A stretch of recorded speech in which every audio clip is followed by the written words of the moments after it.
is up, guys? I've got some good news and some bad news regarding the Eclipse build, the 420A build. So I guess we'll just go ahead and start with the bad news. Now, those of you who follow my Instagram are already aware of what has gone on and what I've done to the Eclipse, which is stripped the entire thing down to nothing. Engine, transmission, wiring harness, mega squirt, a whole bunch of other stuff, the Talon hatch that was on it, the taillights, everything that was of value has been completely stripped from the car, basically. It's got the old hatch put back on it just so I can finally get rid of this thing, because I can't just scrap this giant section of glass with a little bit of metal. So stuck it back on the car so I can get rid of it. Taillights are gone. I sold those to somebody already. Sold the Talon hatch. Sold the shifter base and pedal assembly. I think that was all that I sold already. The seats I've pulled. Those are in the storage unit, and I'm going to try to unload those at some point. So if you want some really clean cloth seats, those are for sale. The exhaust I've hung on to because that's going to go on the potentially. Plus it's just really nice 2.5-inch exhaust pipe, so I'm going to hang on to it for maybe another project. Of course, engine and transmission are staying with me, as well as the Mega Squirt, the entire 420A swap, I guess you could call it. Everything to drop that engine into another car I'm hanging on to. Axles were junk, so well, the one axle's brand new basically, but the other one's junk, so those are just chilling in there. The first gen steering wheel is staying with me, but it's on there just so that I can steer the car out of here. The wheels are staying with me. I'm going to pull those off once we get to the junkyard. I got a couple people that want those. But if you are interested in anything that I've pulled off of this car and you're local and you can pick stuff up, let me know. Doors are not coming off. Those are going away. The whole shell, basically, all the brake stuff, the hood, that's all junk. None of this stuff is worth buying and putting on another car. I think that's pretty much everything. Everything is completely stripped out of the car. There's nothing left of the interior of it whatsoever. Like I said, pedal assemblies are out. Radiator is pretty much trashed, as you can see. So that thing's just going to go away, as well as the fan. I pulled my boost controller, my tachometer out. I threw the whole bench seat from the truck in here so I can get rid of that too, because it takes up a lot of space. Everything else is out of here. Everything that is on the car right now, except for the steering wheel and the wheels themselves, is going away. Like I said, if there's anything that I forgot and you guys are interested in a couple parts, I may be able to hook you up. Let me know.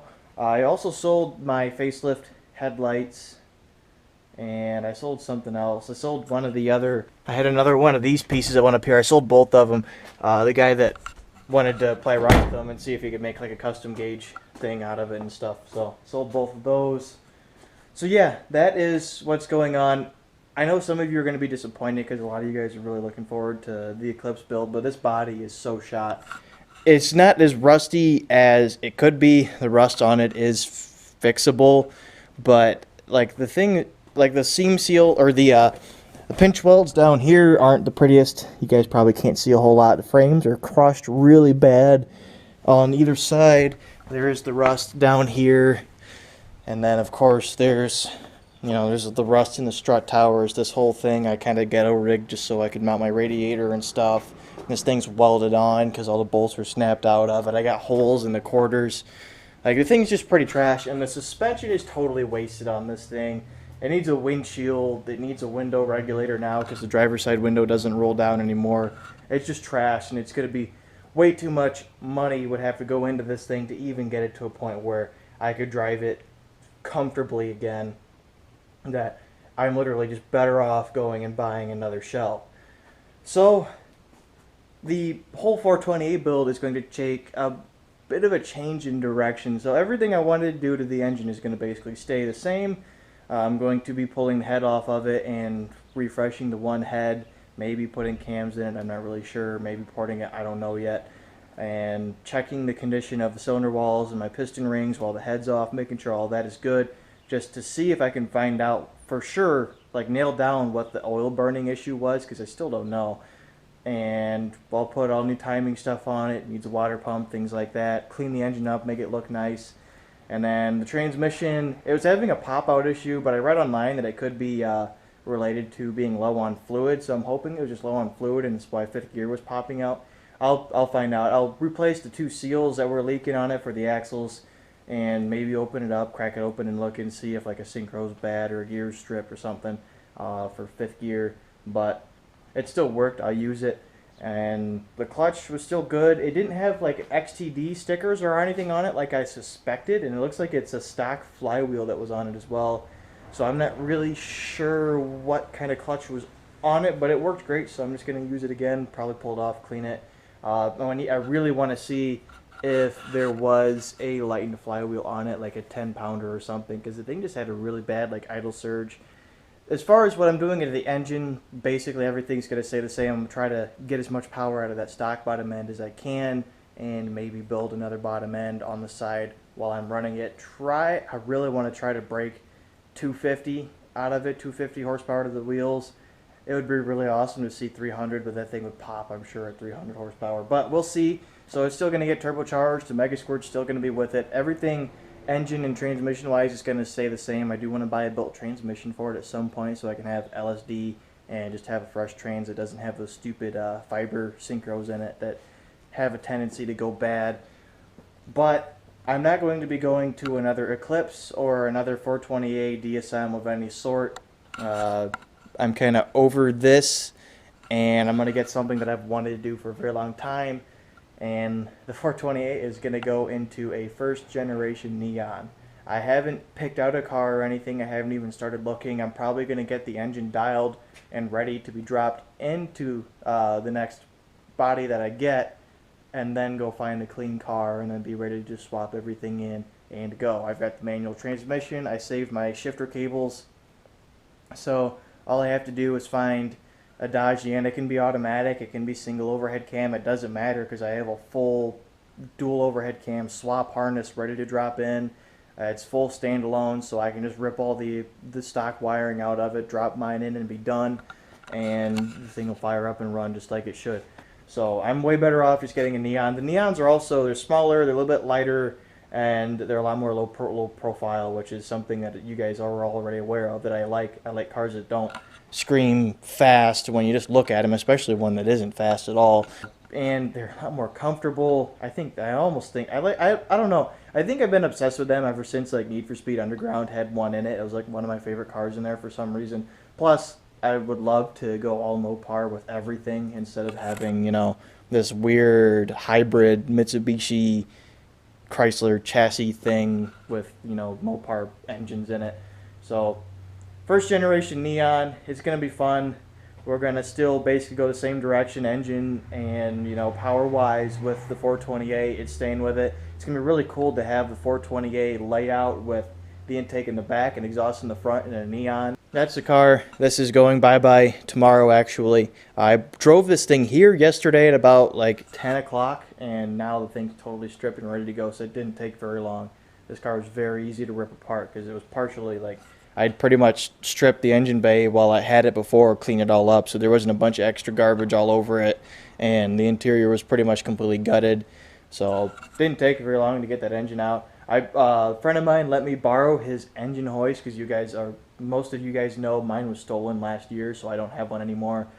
Troy Brink, I'll put a link to his YouTube channel that he has in the description here. He let me borrow his engine hoist. This would not have been possible without his help letting me borrow that thing. So big thank you to him. Go check his channel out. And I guess we'll go run to the storage unit. I'll show you guys all the parts that I have from this car sitting in there just so you guys can see them. That way you guys don't think I've gotten rid of them or anything. They're staying with me. We're going to continue with this build. Once the Dakota is done, I'm going to start working on the 420A. Go get that head pulled off, check out what it looked like underneath there, make sure my pistons and rings are good. As long as that bottom end is good, I'll be good to go ahead and start working on that head and get that ready to go. Once the engine's put together and I've got the transmission sorted out and I have a couple other odds and ends that I'm going to need for the Neon swap, I'll go ahead and start looking for a clean Neon.